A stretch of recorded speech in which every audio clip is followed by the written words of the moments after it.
What all does a firefighter A lot do? of times you'll hear the term all hazards. If there's an emergency, the fire department's probably going to come. Medical emergencies, fires, car accidents, hazardous materials, unknown call. It can't be categorized. Firefighters are known for being able to think on their feet, figure out the solution to that problem right now. Started Elite Tactical Security and Protection, looking at houses of worship, providing free walkthroughs of houses of worship. Do you need one of our guards? Sure, we can give you one of our guards. I don't want payment for that. That doesn't matter to me. What matters is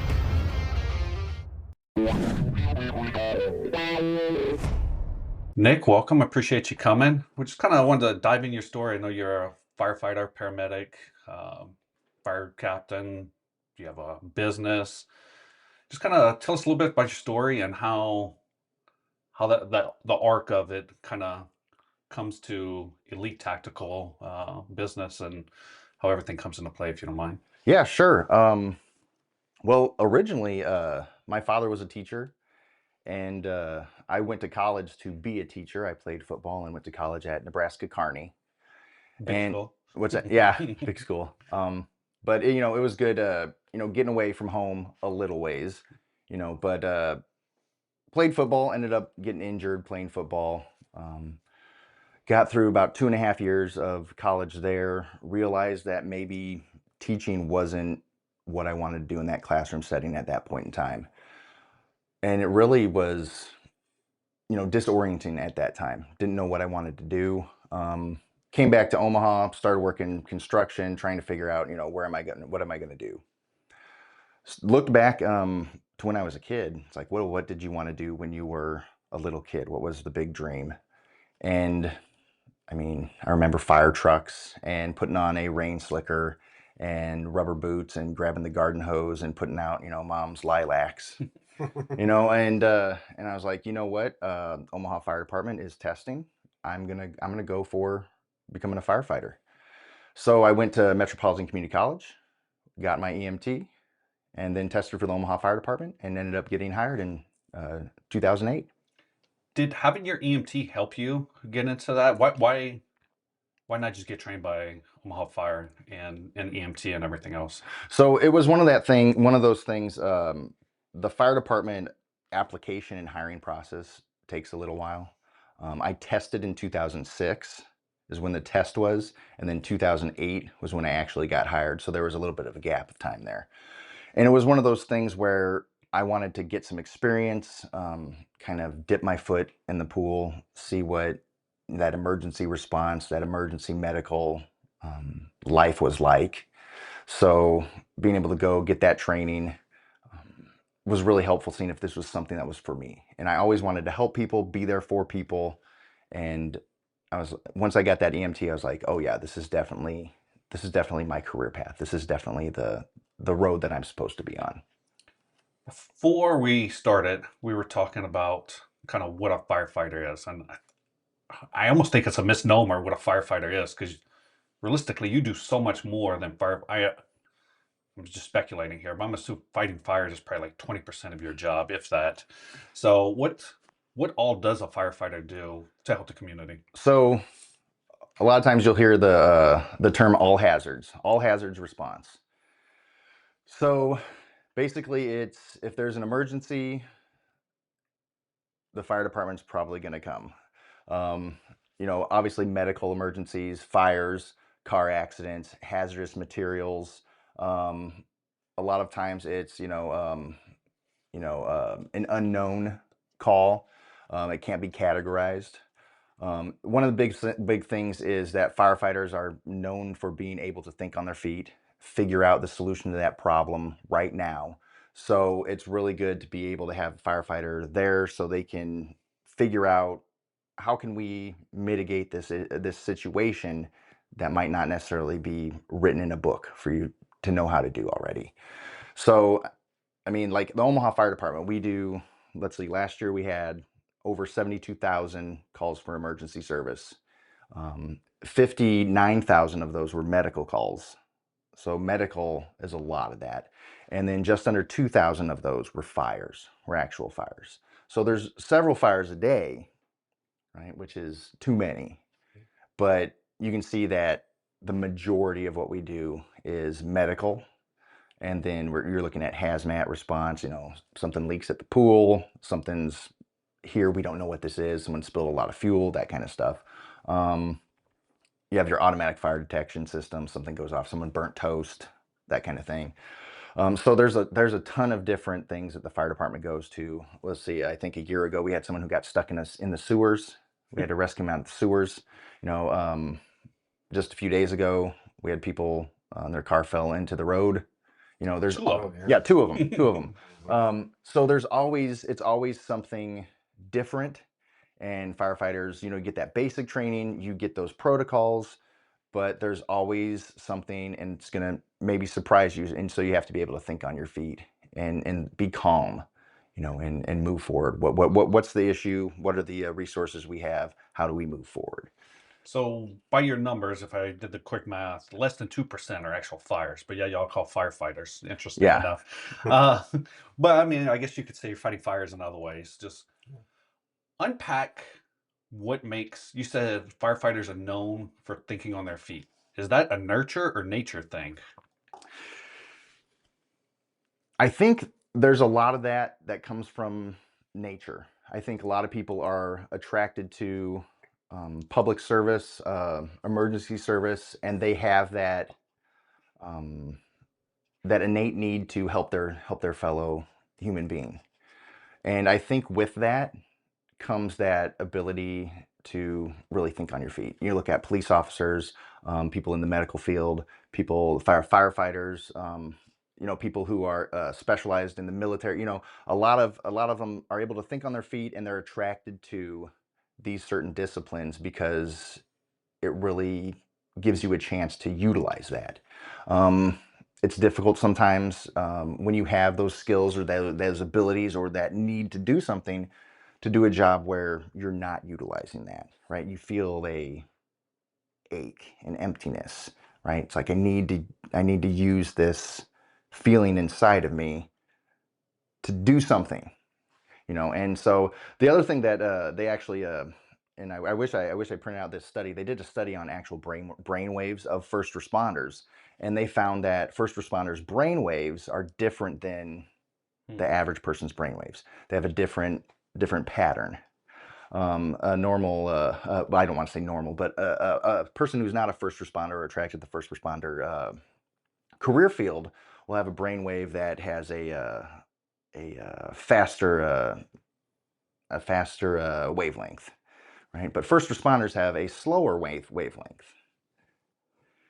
In an emergency situation, the first responder's brain wave moves to that optimal brain wave that you see in civilian uh, a civilian baseline wavelength, right? In that emergency situation, that first responder's brain wave looks like a civilian at baseline. Mm. While a lot of civilians, their brain waves all of a sudden go really, really, really fast, which leads to poor decisions, inability for higher level thinking. First responders are actually at their peak in their ability to think when there's actually an emergency situation. Hmm. Right. So, and that's actually one of the things when they're not in an emergency situation, you're looking at things like anxiety, restlessness, depression. So it's kind of a double-edged sword there with that. But in those emergency situations, they actually showed that the brain waves are at their actual best functioning wavelength. Yeah, I saw a Yeah. similar Yeah. study from service members coming back from Afghanistan, Iraq, where it's the come down of they operate with such high adrenaline all the time that it's like a withdrawal from the adrenaline. And it's incredible. So I think it's very fair to say that. I mean, you corrected yourself with normal people. There's something not normal about thriving with that high level of adrenaline. So You know. Is that what lead? I Omaha has a moving company, Firefighters on the Move, and uh, there's numerous ones. I could think of another firefighter I know that has some kind of security or medical type thing. A lot of firefighters have other businesses. I don't want to say jobs, like they have other businesses. They might not be the primary person in the business, but they're all have the second, third thing that they do. I just met with a guy yesterday that works somewhere 2 days a week outside of being a firefighter. What is that? Is that part of the draw, needing the adrenaline, or is it just downtime, or what do you think it is? I think it's a need to be moving. It's a need to be moving. It's a need to be doing something, giving back, working. Um, you'll notice probably a lot of those jobs, businesses, they have a lot to do with working with your hands. Not a lot of them are probably going to be, I do spreadsheets. There's not a, there's going to be a lot of, Accountants. and there might be, we've got a lot of good numbers guys, but, it's going to be a lot of working with your hands, expending that energy, working, moving, connected to the earth type of job. And I think that really is something that you'll see with first responders is that need to always be giving back, doing something. I'm providing some sort of worth to the world, to my family, to my community, right? Whether it's my business, whether I'm helping you retile your bathroom, whether I'm helping to build your deck, whether I'm keeping your lawn looking wonderful, it's all part of this need to really continue to keep moving and give back, right? And obviously, we want to make sure that we take care of our families, and if you have a business and you can get paid, that's always good, but I think it's always something, especially, you think about like at the fire ground, there's always so many different things going on.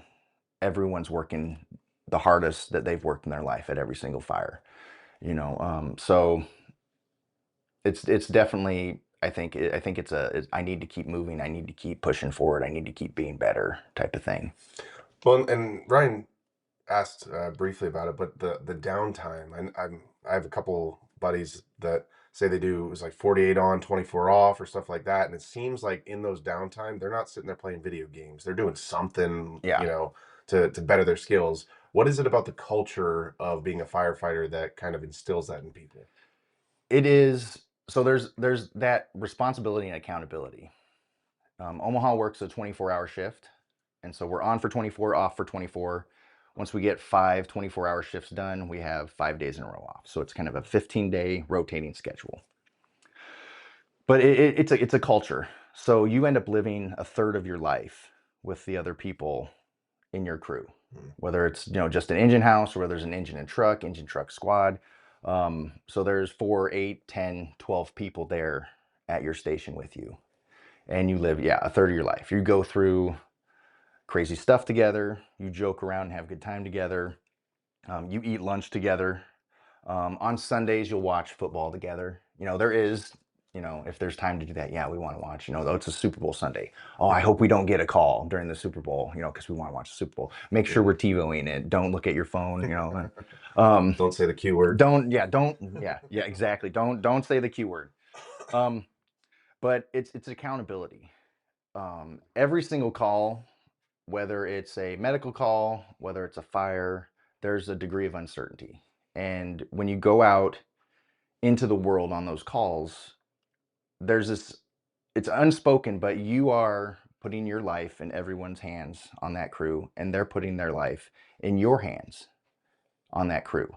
So there's an accountability right there. There's a need to make sure that you're being the best that you can be. Every single firehouse in the city has a weight room, right? Every single firehouse has a time, whether it's in the morning or in the afternoon, that is blocked out to get your workout in, right? Hit the treadmill, hit weights. You don't have to bench 405 pounds, but you need to get in there and make sure that you're able to pull your weight. Because it's one of those things where, and firefighters agree with this, people talk about, you can't be a firefighter, you can be a firefighter. The big thing is man, woman, black, white, gay, straight. The big thing that matters to every single firefighter, because when you put on all that gear, you're all the same. You're a firefighter. I can't tell the difference between any of you. The big thing that matters is, if I go down inside of this building, can you pull me out? That's all that matters. And if you can, I'll ride that truck with you every single day. That's the thing that matters, that accountability to each other.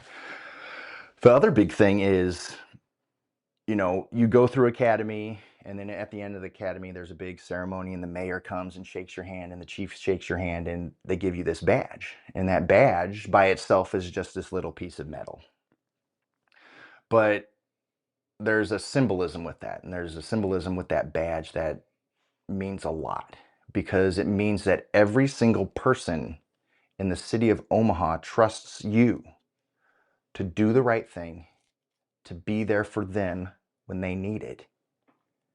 And if you're going to wear that badge, that's something that you have to be accountable for.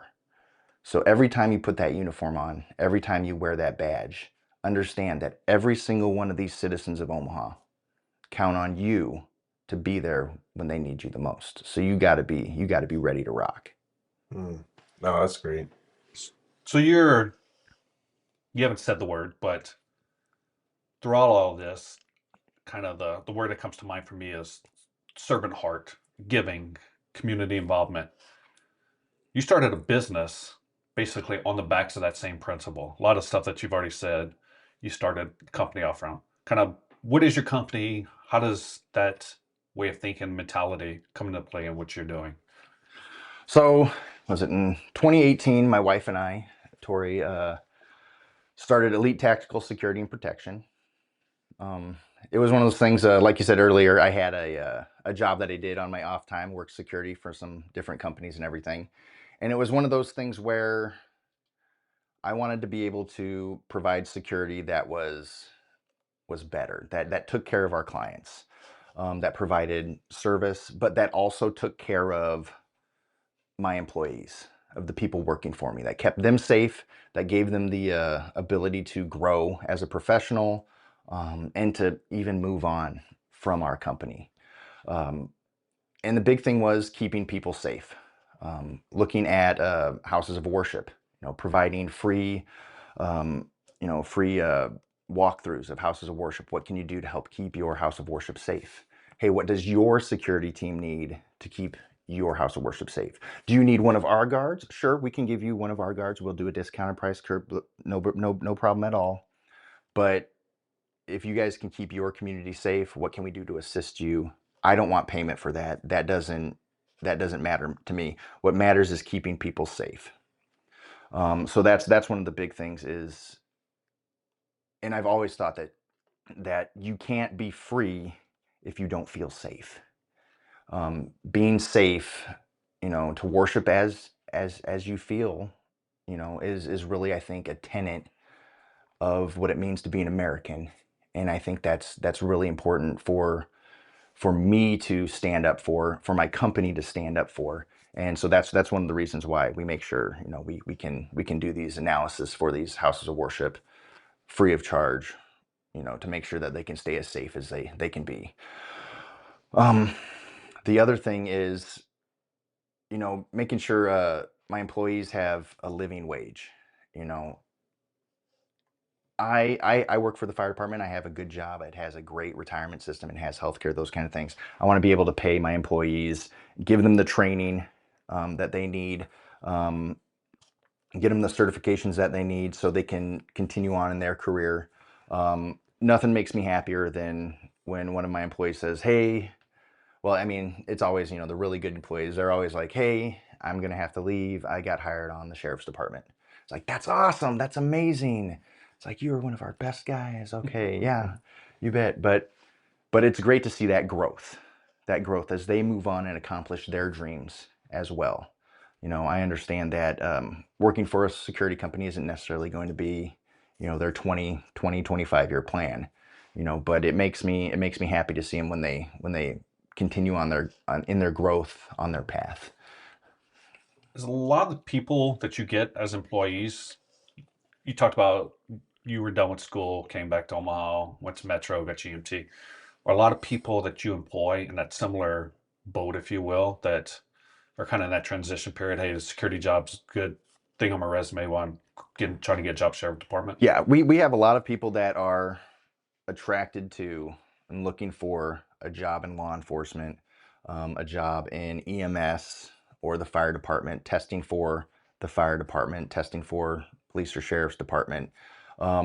We had one person who went and tested for the state patrol, another that went and moved on to the FBI. You know, it's definitely, it's great to be that stepping stone and to give them the support that they need as they accomplish their dreams. That's the big thing. And so that's what I see a lot when people come in, you know, wanting to work security.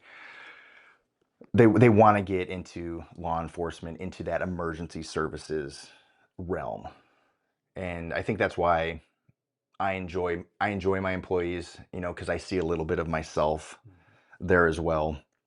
You know, they're continuing to push to be better, to go for that big dream of being a police officer or being a firefighter or, you know, becoming an FBI agent or, you know, becoming a VA police officer, you know, moving on and doing those things. So it's great when I see my employees move on like that, even though it's like, oh no, they're moving on, right? It's like watching your kid walk out the door on their way to college, kind of thing, right? You knew it was going to happen because they're growing up, but you just remember the old times, kind of thing. Well, my wife and I, we experienced this in business where we have a maintenance guy that kind of has hit the peak of what we're able to pay him. He had an opportunity to go get more money, and when he comes back, you know, with better skills in 2 or 3 years, we said, you know, we'd gladly hire him back. He left respectfully. He was a good worker. Everything was great. We're happy to see him succeed. Not all business owners share that perspective.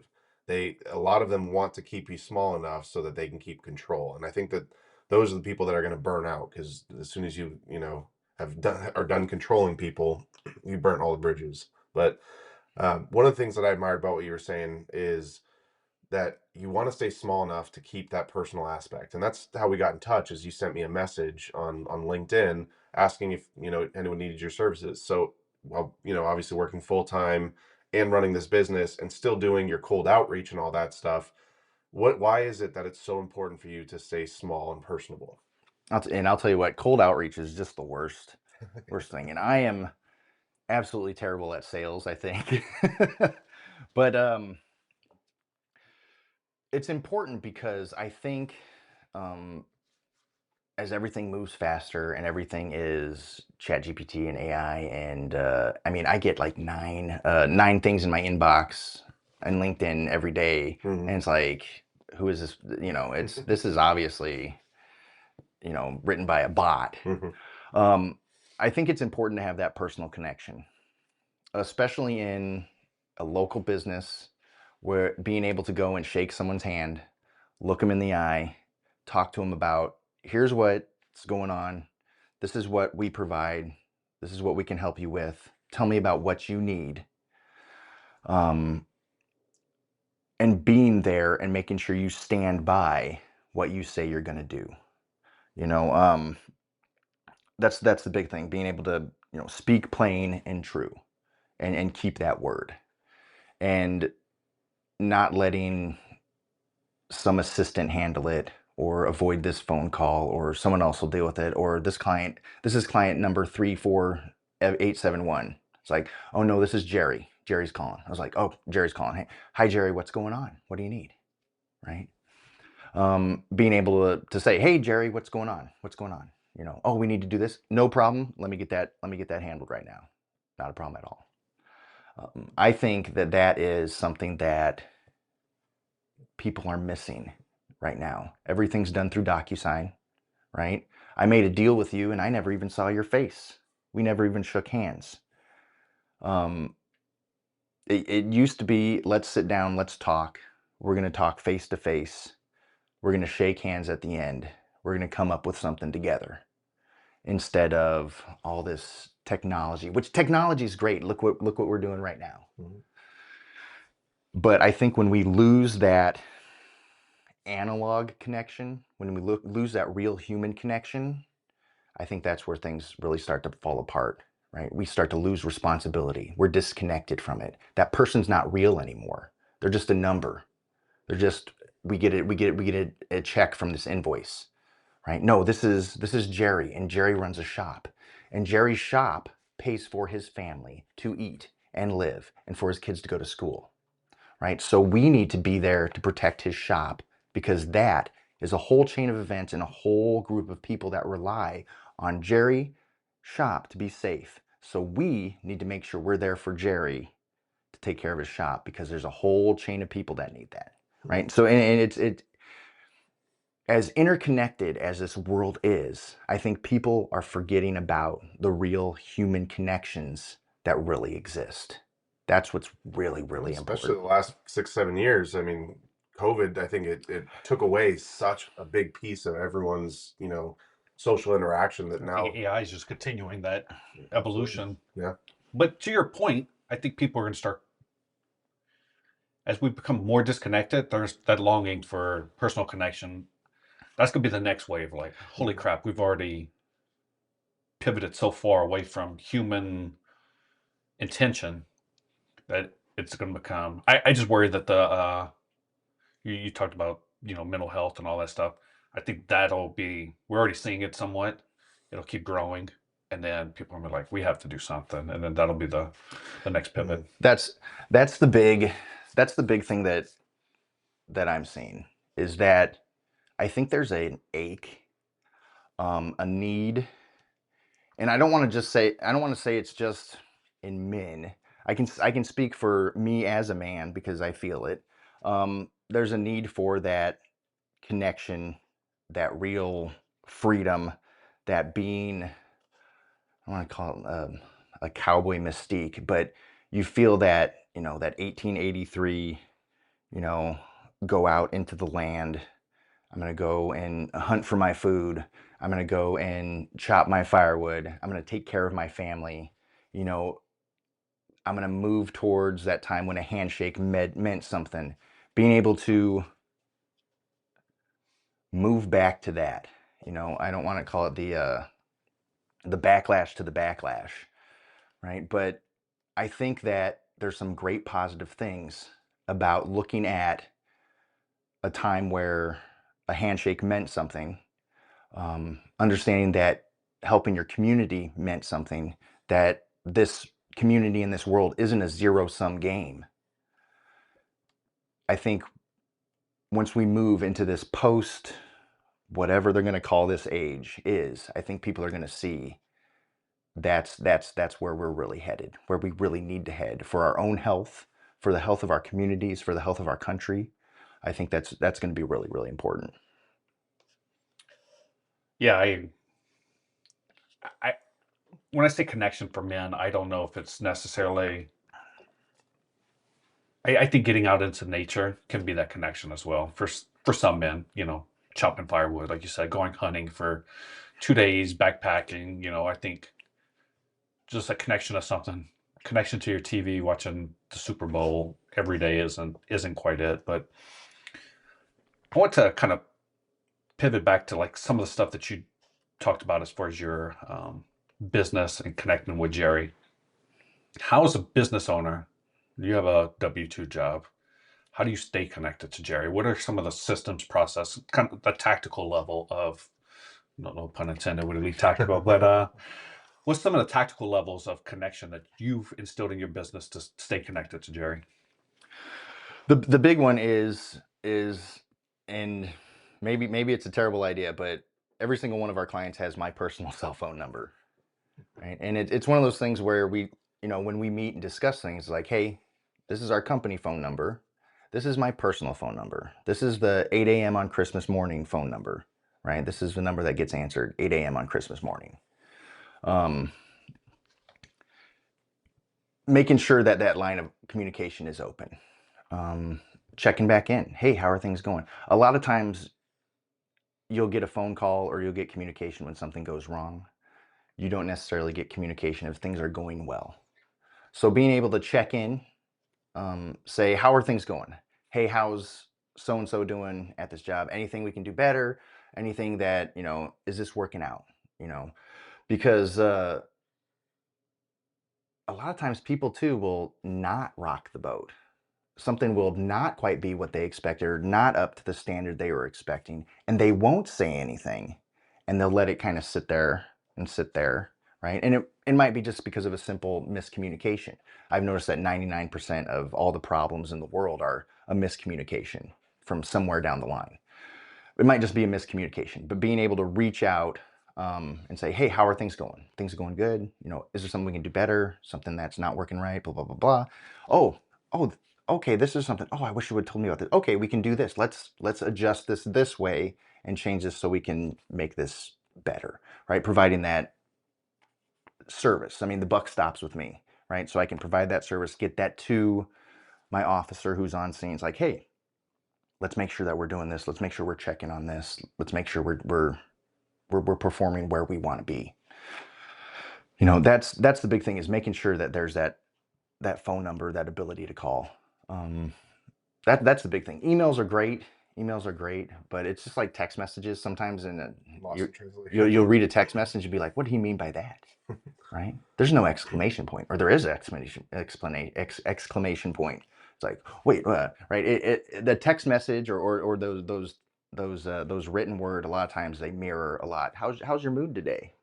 Right? But being able to get on the phone, talk, or go and talk with someone face to face, there's so much communication that happens that's nonverbal, and you lose so much in that text or in that email. Everyone likes to text now. No one answers their phone. Everyone likes to text, right? Because it's super convenient. It's like, oh, I'm on the way, on the way, on the way. What do you mean by on the way?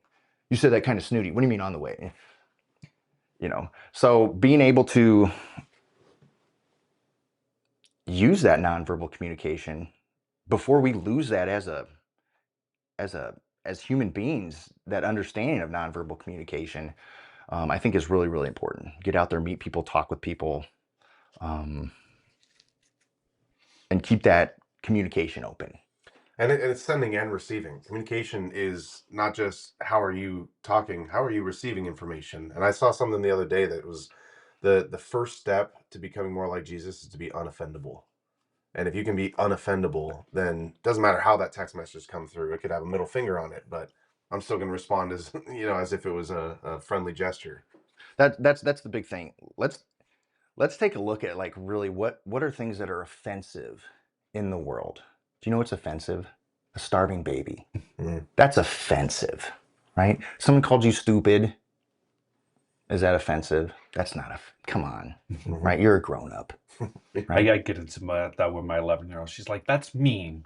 I'm like, "What is mean?" Like everything to her is mean, and so I'm like trying to get her to be less offended because she is super offended about everything, and that's her. I don't want to call it defense, but her natural go-to is, "That's mean. That's mean." I'm like, just because you don't like something doesn't mean it's mean. Well, there's a comedian I saw many years ago, and he had this line. I mean, granted, he was a dark humor type comedian, which I don't really listen to anymore. But Anymore. he had this military, everything's dark humor.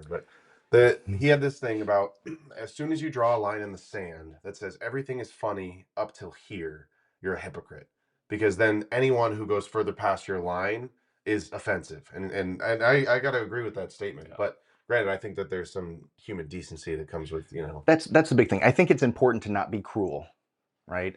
There's also that whole thing about, like, punching up. Right? We protect the people that need to be protected, right? And we can have some fun with things that are ridiculous in our world, right? Some of the institutions and hierarchies that exist in government, and the ridiculousness that go around, or the things that are plain wrong, right? Bringing some comedy into that opens that information up to a large audience. You think about, I don't watch it a ton, the Daily Show, right? Daily Show is super popular because Jon Stewart is funny, right? Whether you agree with his politics or not, a lot of his stuff is funny, right? And he makes fun of everyone, right? Because they're make funnable. They're people you can make fun of, because politicians are they're ridiculous characters, but that's where people end up getting a lot of news from, right? Oh, yeah, if you make something enjoyable, if you make something people want to see, right? And you can give them some information. That's great. Now, it's really important to be able to take things for more than what's at face value, right? To be able to, if you're interested in something or you hear something, it's like, well, what does this mean? What does that mean for me? How does it affect me? If it doesn't affect me, you know, do I need to get worked up about it? Right? Because you could get worked up about everything and be angry forever about everything in the world, but that doesn't do anything, right? Take a look at the world around you, your family, your community. What can you do here for your family, for your friends, for your community to affect a change right here? That's where, instead of getting angry, we'll do that. Whatever it is you need to do to make your community better, do that. You talked about being a protector, and I think I have a lot of law enforcement family. They just have this switch where they're always on, always scanning, always aware. I feel like some of that is lost in the fire department, where you're kind of more evaluating a scene of how you need to, but respond. But when you're running a security company, is there anything that, now being in a leadership position in the fire department, I mean, it's rare, but it does happen where people attack firefighters. Is there anything that you teach your juniors to just be a little bit more aware now that you own this company? I think it's important. I think it's important anytime you go out into the world, on an emergency call, dynamic situation, you have some of the information, right? It's what's the old thing? It's Rumsfeld said it. There's the known knowns, the known unknowns, and then the unknown unknowns, right? And the things that'll get you are the unknown unknowns. Being able to watch for those unknown unknowns, and wherever you're at. They talk about, there's a different color codes for your level of awareness. There's the white code, and you walk around, you're just oblivious to everything. And then there's black, where you're just so flustered, you can't do anything, right? The two opposite ends, right? And then there's green, yellow, red. Being able to be aware of your situation on the fire department, in your everyday life, in your business, is gonna really help you in every single way. Doesn't mean be anxious or have anxiety, especially if, I call them mental reps. Think about different situations that could happen. You don't have to go and necessarily train every single day, practice every single thing every single day, but think through things. When I go and I talk with different organizations about their emergency preparedness, for the fire department, we talk about fires. We talk about making a plan if there's a fire, but let's talk about tornadoes. What if someone gets hurt, right? Let's have a day every month where we check our smoke detector, and let's sit the family down and let's talk about, hey, what do we do if there's a fire? What do we do if there's a tornado? What if the power goes out, right? We don't necessarily have a big exercise about it, right? We're not shutting down the whole house, right? But we go over it. We're starting to lay tracks, right? Because once we lay those tracks, it's easier to roll on them when that emergency comes than trying to build those tracks right now when we're in the emergency. We got to make those decisions, and we never even thought about it. So moving to the fire department, several years ago, we had a firefighter that was shot on an emergency call. And I was working in South Omaha. I was on the same medic unit on a different shift when that happened. But it's one of those things, to some people, you're still just the government, right? You're still just the government. You wear a blue uniform. It is what it is, right? And people get desperate, then they'll try to hurt you. I've had people punch me, I've had people, bite me, on the fire, on calls, people who are high on different drugs, PCP, bath salts, those kind of things, where they fight 4 different cops, and we're trying to get them to the hospital to save them because they're going to die from all these drugs that they're taking. We're trying to save this person. They're fighting all these cops and fighting us, and we're trying to, so it's so important to stay aware in every aspect of your life, whether it's on the fire department, whether it's walking down the street, just just because accidents happen, emergencies happen, and it's best to be prepared. Better to have it not need it than need it not have it. Better to be prepared. Nothing happens than to get caught off guard and now you're scrambling. Mm. I don't know why I have this strange question that I Hmm. want to ask, but I love weird questions. do you see a difference? I'm just thinking of my wife. So, do you see a difference between the way men react, like firefighters specifically, or EMTs, paramedics, that men react in situations than women? You talked about the brain waves and stuff like that, but do men and women act differently? I know on the fire service, what's really helpful in the fire service is you have a lot of people who are attracted to that right off the bat. And then you have 13 weeks of academy, and you have a station culture, and you have, and and if you're in the military, you understand though, we're going to break you down individually and build you up as an Omaha firefighter and part of this team, right? So now you're no longer Nick Lemick. You are Omaha firefighter who happens to be Nick Lemick, and so that's one of the things is they talk about, falling back to that training. So, and it's so difficult to see like those internal processes, but that's the good thing is the training that we go through in the Omaha Fire Department is so good, and we make sure we have training every single day, every morning. We have company school where we're continuing to train and get better to keep us at the best that we can be, in those emergency situations. I think that like just out in the world, there's so much, there's a lot of different case by case basis, right? The big thing is, I think it's important because I think it's important for men to understand that they do have some responsibility to be aware and understand that, wife, children, those are people that love them, rely on them. Your wife's your partner, but you have a responsibility as a husband, as a man, to make sure that you're doing your job and being a protector as well, right? I think men have a fix-it mentality, that fix-it protector, and I think women have a lot of that nurturing, let me listen to you, feel that emotion um, quality. And I think they're both really, really important, right?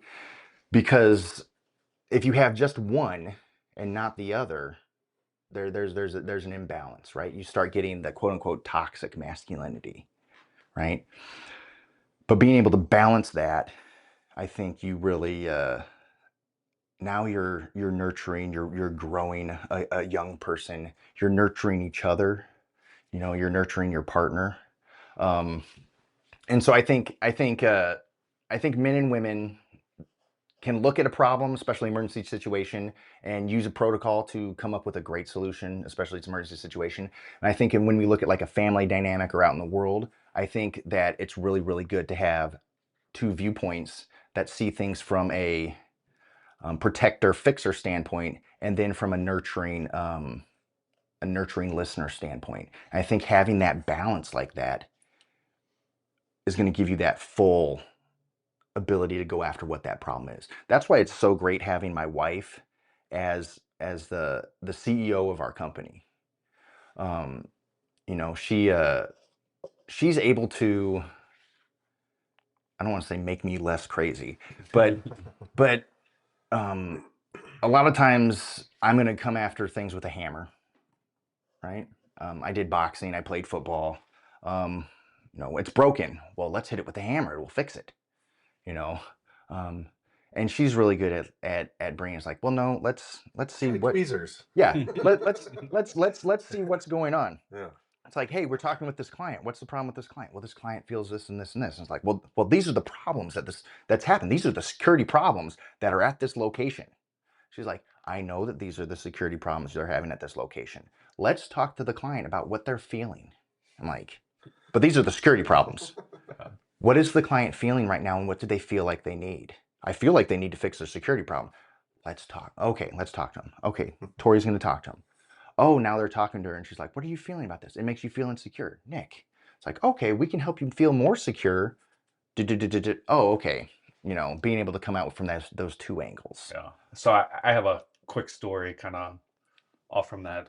This is what I was thinking of whenever you sent it. So whatever it was, a month ago, Bears were playing the first playoff game, and my wife and I are watching the game in the bedroom. The kids are on the nature tearing stuff up as they do, and all of a sudden the fire alarms in the house start going off. My wife springs up, she ready for bed, tight clothes. She's like, "Get out of the house! Get out of the house! Get out of the house!" I spring up, I grab my pants, I put on my pants, and start sweeping the house looking for the Look fire for the fire. to try to put it out. Same situation, two totally Mhm. different ways of attacking it. Like, and in my head, like, my wife's got the kids. Let me try to save the house. Granted, it was just my kid being a fool and playing with fire in the house, but luckily it didn't burn the house down. We'd had to have you. Yeah. We'd have met before today. But yeah, I mean, same situation, just two totally different ways of attacking it. But we both attacked it, Now, and see, and here's the thing: it's like, thank goodness there's no fire. But wow, how great is it that we had those two people as partners there making those decisions, right? You didn't have to tell her what to do, Yeah. right? She knew, it's like, I need to get everyone out of the house and make sure these children are safe. Yeah, she's quicker right? than me. Boom. She's focusing on making sure these young ones are nurtured and protected with that. Okay, right? You're saying, I'm going to fix this. Mhm. I'm going to go and fight this, right? I'm going to go into battle, right? That's what that was. It's like battle. Here, I'm going to go into battle. Here I go, right? And I'm going to go find this. I'm going to fight it, right?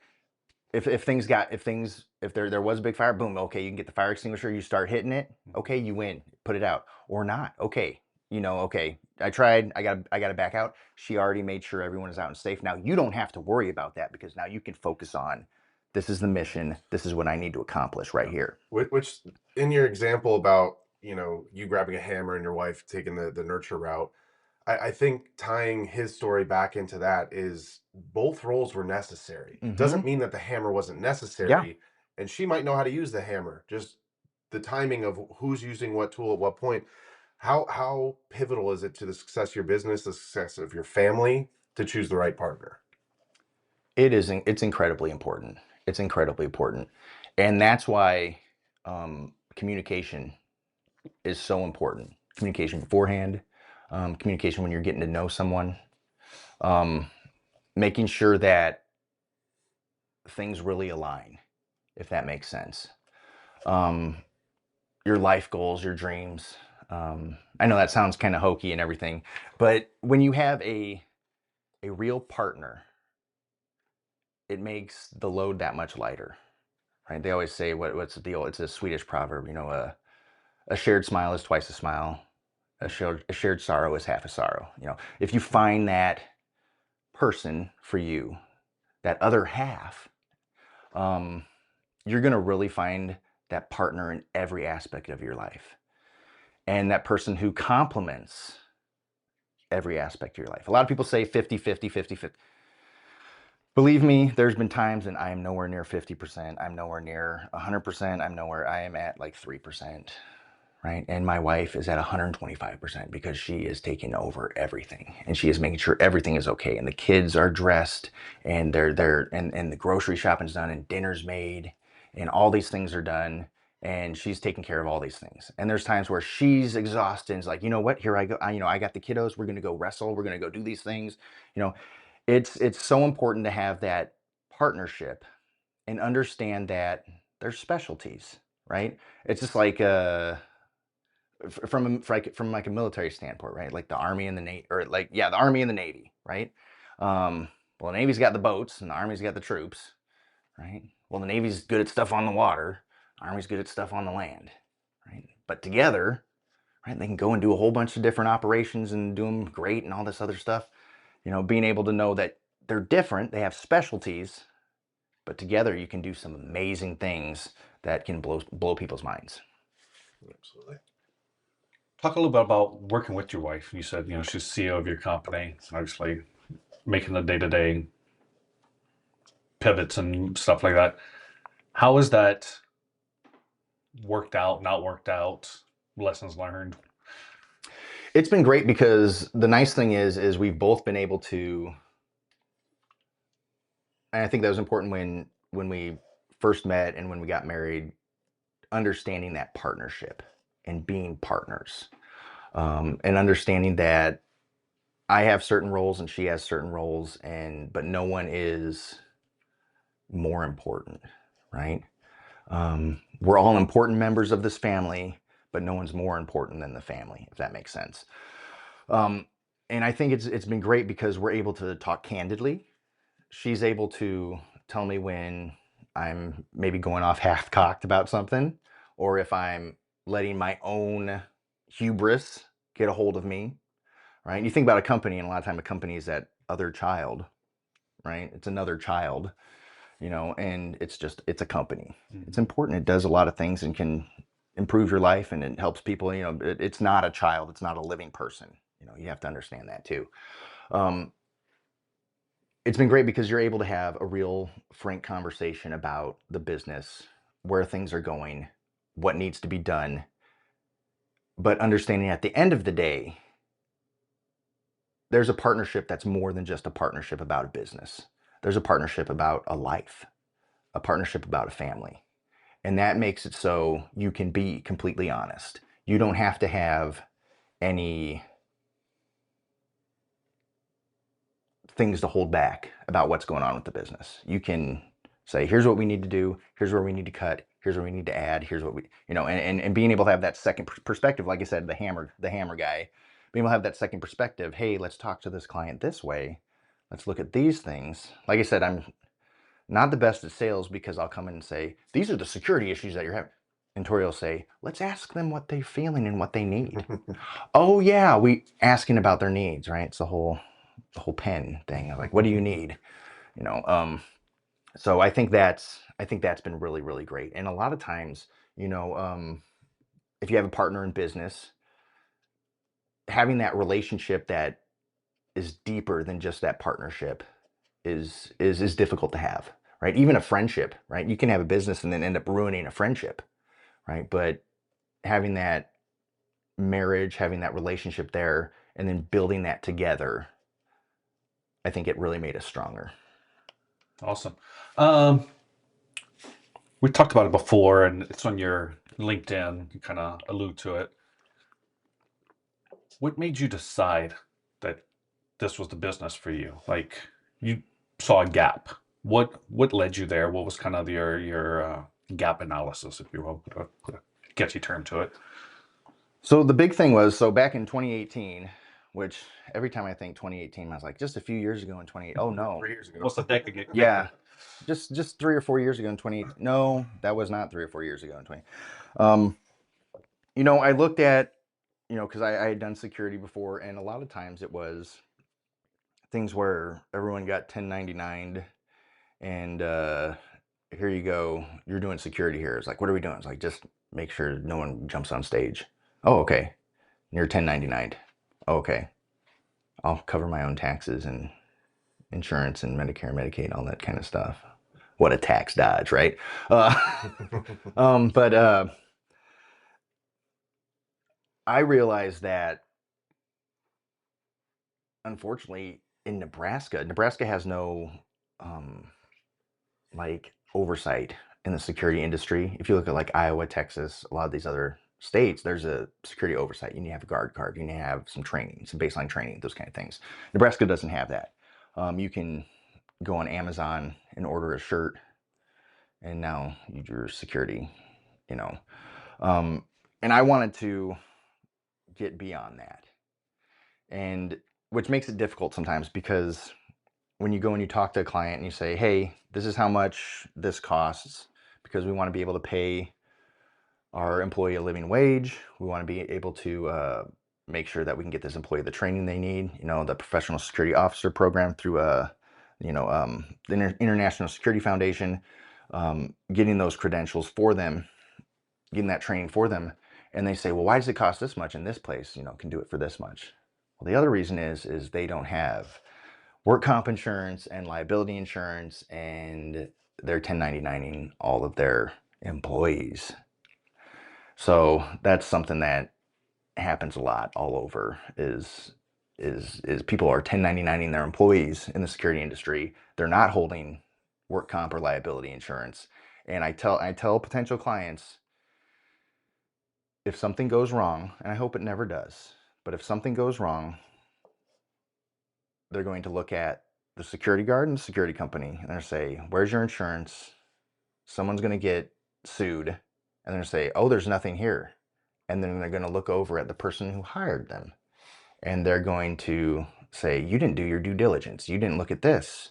Now we're going to move on to you, right? So paying $20 an hour to contract out your security versus paying $30 an hour, all of a sudden cost you a $50,000 lawsuit, right? Oh, wow, that's a whole year's worth of security, So it's something to think about, and something that's important for potential clients when they're looking for security, to really do a little bit of digging about the security company that they're going to use.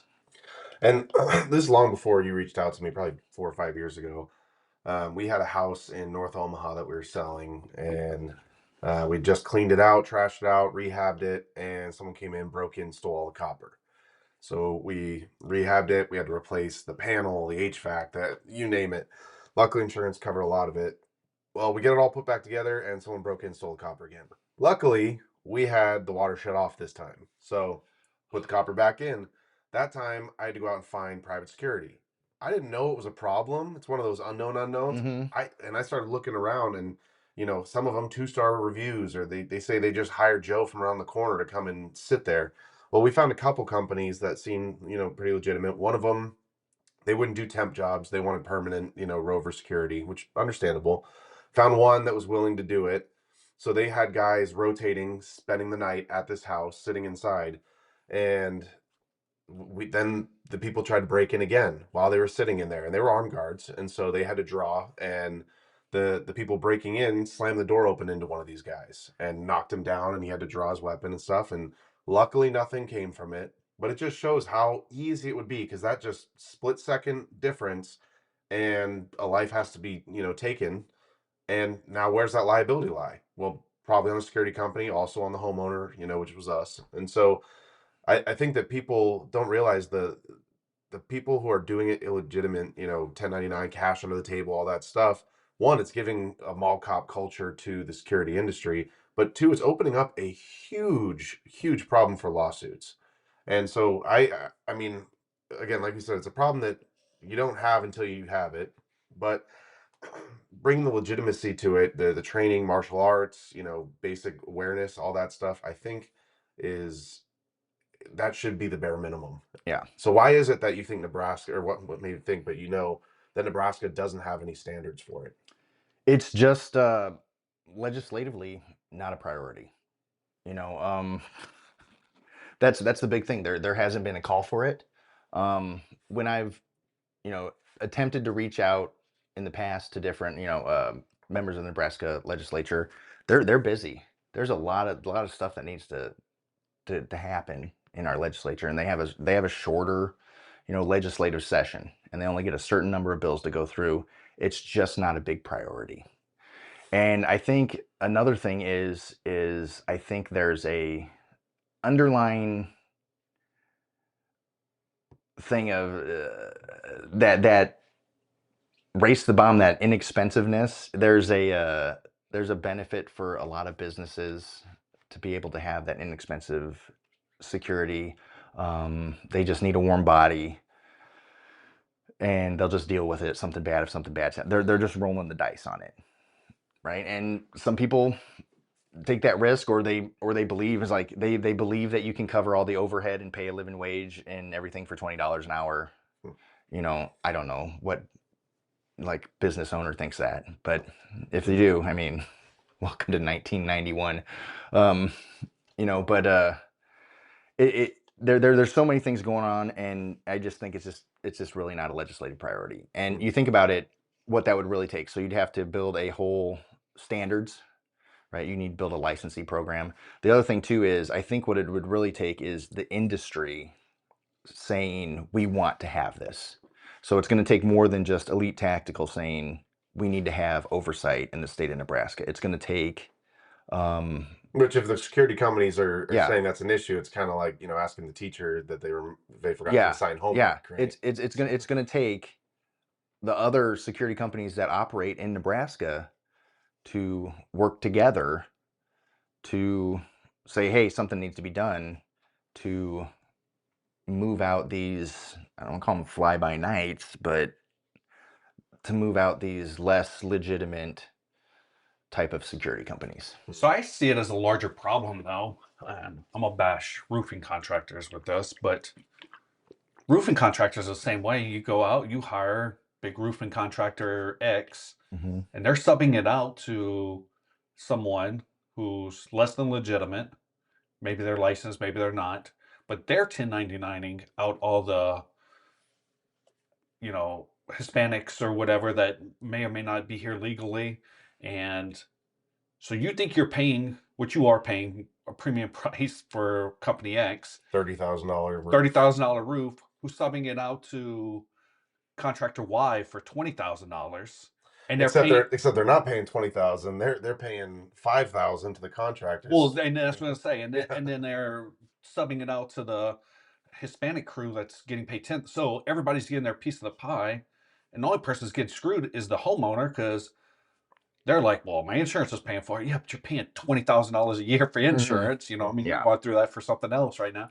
But I think it's just a cultural thing, and people, like I said, I think it's bigger than the security industry. Is I guess what I'm getting at. I mean, you're right. It is, and I think it moves back to accountabilities and handshakes, and the slick Persian bazaar sell world that everything wants to be. I would rather make a sale that isn't as lucrative, that I'm going to handle, and I'm going to make sure we do our job, and my client's going to be happy, than make $1 million selling garbage. Yeah. Because at the end of the day, I have a house, I have a car, my family is fed. I don't need a Lamborghini. I don't need a $10 million house, right? I need to make sure my family's taken care of. I need to make sure my employees are paid what what they deserve. And but everyone wants more. What do I need? I need more. Look at me on Instagram. You got to get this new whatever. Look at me on on TikTok. Get this newest crap. You need more. Consume this. Don't make your own thing. Don't reuse something, right? Don't be self-sufficient. Just get some more stuff and buy some more stuff and keep selling, because you got to keep selling if you're going to keep buying. And it makes it so obviously we want the economy. We need money to churn to keep the economy going, sure. But there's a way to do that without trying to slick talk and get one over on every person that you meet. Yeah. That just, I don't want to use the word icky, right? Because that's something I say to like my 4-year-old. It's like, that's icky. But it feels icky. And it feels not becoming of a man. That's crazy. We've used this, talked about this many times, and it wasn't until I was reading through my Bible the other day that I realized we've been saying this verse wrong. Because I always said the love of money. You've been saying it wrong. I've been saying it wrong. He's never corrected me. But the love of money is the root of all evil. And I read it this time for the first time, that the love of money is the root of all kinds of evil. And I think that's true, is that the greed is that's where these people are going wrong, is greediness. But now being in the public facing view of the fire department, are there any misconceptions or things that, you know, you share with the public that maybe we didn't realize or haven't taken into consideration? Like, I think growing up, it was always, you check your smoke alarm when you change the clocks, like twice a year. And then you just said monthly. Yes. So those are some things that I hadn't heard of before. Yeah. So check your smoke detector every month, right? It'll make that little doot every few minutes that annoys you. It's like, I got to change it, right? But what if you're not there? So, right, you want to check that every month. And it's really, really good just to have, okay, first Saturday or second Saturday of the month is we have emergency preparedness day, right? Oh, it's not 4 hours, it's 30 minutes. All right. Hey, kids, you got kids, get them involved.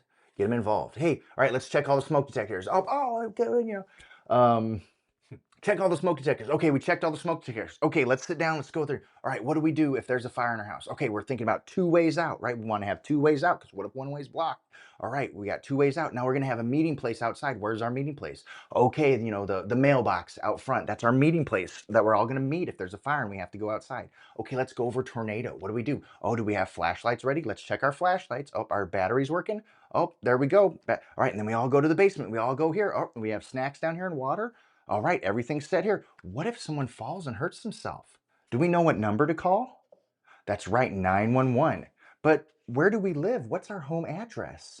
Right? Oh, right. So now you'd be surprised how many like 10 and 11-year-olds. It's like, what's your address? Mine. Right? What's your address?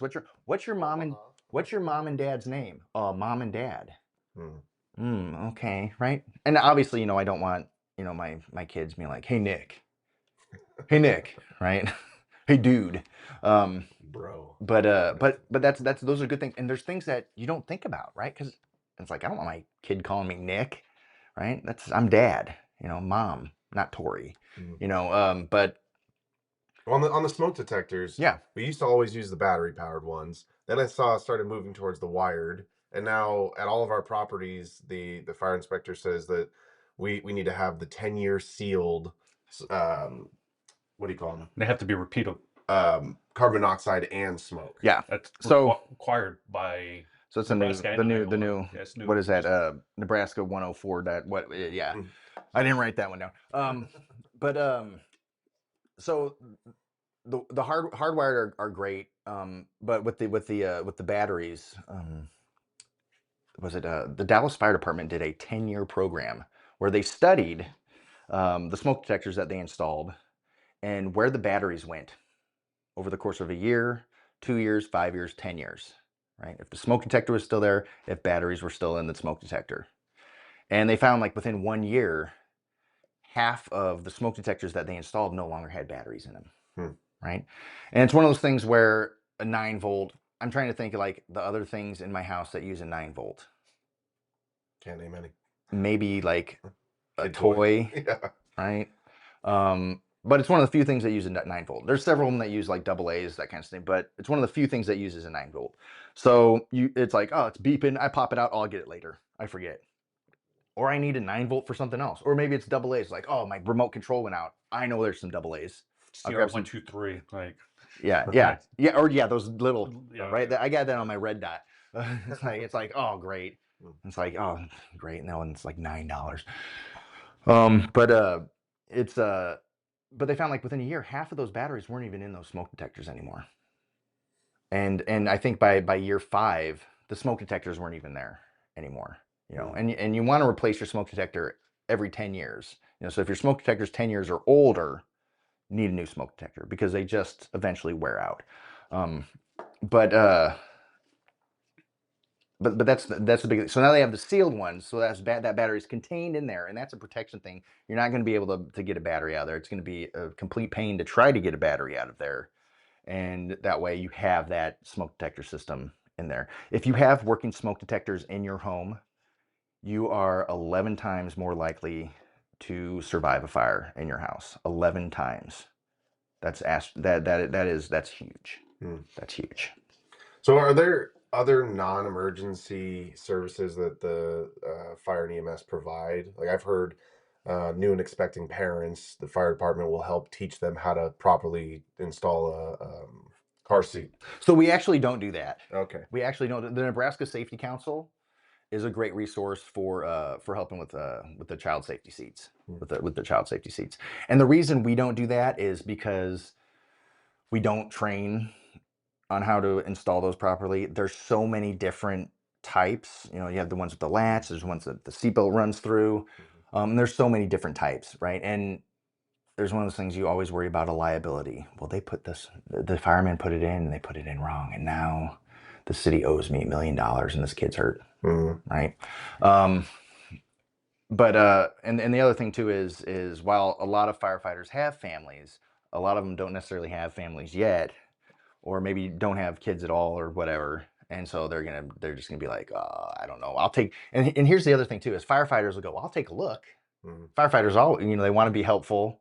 They're always inventing stuff, new ways or new tools, and so firefighters will always be like, "I'll take a look. Let me take a look. I'll see if I can fix this." Right, fixer. And so we actually have a thing where we're not going to do that. So we prevent firefighters from doing that. But we send them to the Nebraska Safety Council. They do a great job making sure that they can get that safety seat in there. Every single kid, was it under 60 pounds, should be in some sort of safety seat. So booster or rear facing seat. Yeah. Well, and Nebraska doesn't have a ton of laws on safety seats either. I was in Minnesota, New Hampshire prior, very, very strict, like up till age 12 and this height and this weight and all this stuff. And Nebraska, I think, is a little bit more relaxed about Yeah. it. So. And here's the thing, laws are great. It's really important, I think, as parents, take some accountability and responsibility as guardians of your family and your children. That's where I'm at. That's really, really important. Laws are great, you bet, and they're there to give you the when you do a no. But if you take accountability, take responsibility, protect the people that are under your care, you're going to look at what's the safest thing. What can I do to keep my people safe, right? Like I said, someone's gonna stop saying my name at some point. I'm gonna say my son's name. I say my daughter's name, right? Well, keep them around, huh? Yeah. Nick, I really appreciate everything you've given us, safety tips, business, all that stuff. I got to ask one question before we wrap this up, though. As a firefighter, as a paramedic, as an EMT, as a business owner, father, dad, probably the same thing, but husband, father is what I meant. What does freedom mean to you? Freedom is really, it's one of those things. I think freedom is a real local thing, and it's something that holds a lot of responsibility and accountability with it. Freedom means that you're going to go and you're going to push for the things that you want. But with that, pushing towards the things that you want for your life, for your family's life, for your community, with that freedom to push for those things, to work for those things, there's a lot of responsibility with that too. If you say you want the freedom to, ride your motorcycle without a helmet, well, good. Make sure you're a good you ride that motorcycle well, right? Because that's on you, right? You want the freedom for your children to be able to play after the street lights go on. Okay, well, there's some responsibility in there. Make sure your streets are safe. What are you going to do to make sure your streets are safe? That's the big thing. Freedom takes work. America is advanced citizenship. It really is. And it takes work, and it takes more than just Instagram posts and mad tweets. It takes going and meeting your neighbors, right? Think how free you feel in your community, in your neighborhood, when you know all your neighbors, right? It's like, oh, I need a cup of sugar. Go right next door. And you built that community. It's like, hey, can I borrow a cup of sugar? You bet. Like, oh, wow, you've built that community. A community that takes care of each other, feels free, and is free to move to make each other's lives better. And that's the big thing. I think that's important for your community. I think it's important for America. When we take care of each other, we take care of each other's freedom. Well, I think I was said pretty eloquently. I appreciate you coming on, like I said, and just giving us some of this, getting to meet you, and me learning what a firefighter actually does. So, So if people want to get involved with your business or want to reach out, what's the best way to get a hold of you? You can contact me on LinkedIn. You can visit our website, elitetacticaltransport.com. Originally we were going to be a secure transport company. We kind of morphed into doing a lot of private security. So elitetacticaltransport.com. You can email us, contact@elitetacticaltransport.com. If you're interested in the fire department, check out omaha-fire.org. Check out our career section. We're going to be opening up for testing here in the next month. So if emergency services, the fire service is something you're interested in, Omaha's going to be hiring really soon. So, yeah, if someone's interested in talking about freedom, security, fire service, contact me on LinkedIn. I always love good engagement.